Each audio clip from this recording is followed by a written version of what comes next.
দিনাজপুরের বীরগঞ্জবাসী কেমন আছেন আপনারা সবাই?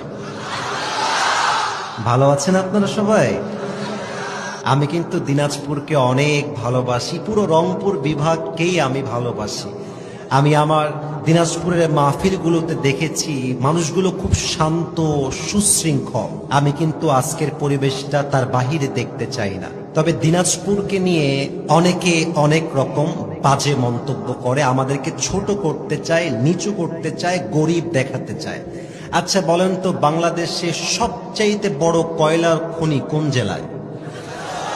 আচ্ছা, বাংলাদেশের সবচেয়ে সুস্বাদু মিষ্টি লিচু পাওয়া যায় কোন জেলায়? তো যেই জেলায় রয়েছে কয়লার খনি, যেই জেলার মানুষ আমাদেরকে খাওয়ায় মিষ্টি লিচু, ওই জেলার মানুষ আর যাই হোক না কেন খ্যাত আর গরিব তো হতে পারে না দিনাজপুরের ভাই। ভূতত্ত্ববিদরা বলেন যে কয়লার খনির নিচেই থাকে ডায়মন্ডের খনি। অসম্ভব কিছু নয় যে দিনাজপুরের মাটির তলে আমাদের ডায়মন্ডের খনিও লুকায় আছে। তো দিনাজপুরের মানুষ তো সাধারণ মানুষ নয়, তো ডায়মন্ডে ভরা মানুষ আমার দিনাজপুরের ভাই।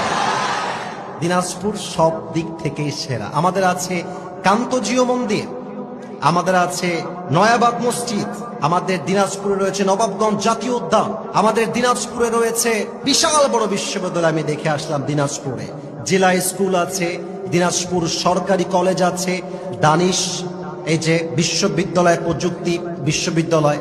আমাদের দিনাজপুর তো কোনো দিক থেকে কম নয়। ইভেন পুরো বাংলাদেশ থেকে যেই জেলাতে মানুষ বেশি পিকনিক করতে আসে তার নাম দিনাজপুর স্বপ্নপুরী আমার যুবক ভাই। তো দিনাজপুরকে ছোট করার কোনো মানেই হয় না। তবে কিছু লোক বলে দিনাজপুর হচ্ছে রংপুরের একটা জেলা, এরা হচ্ছে সব মফিজের দল।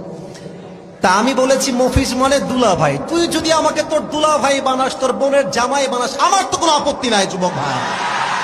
মফিজ মানে দুলা ভাই, আমাদের কোনো অবজেকশন নাই। এবং মাথায় রাখবা, এই মফিজরা বেঁচে না থাকলে দেশটা সেকেন্ড টাইম স্বাধীন হইতে পারতো না। আরে রংপুর বিভাগের মফিজ আবু সাইদ বুকের তাজা রক্ত দিয়ে প্রমাণ করেছে রংপুরবাসী কাপুরুষের সন্তান নয়, সব বীর পুরুষের সন্তানেরা।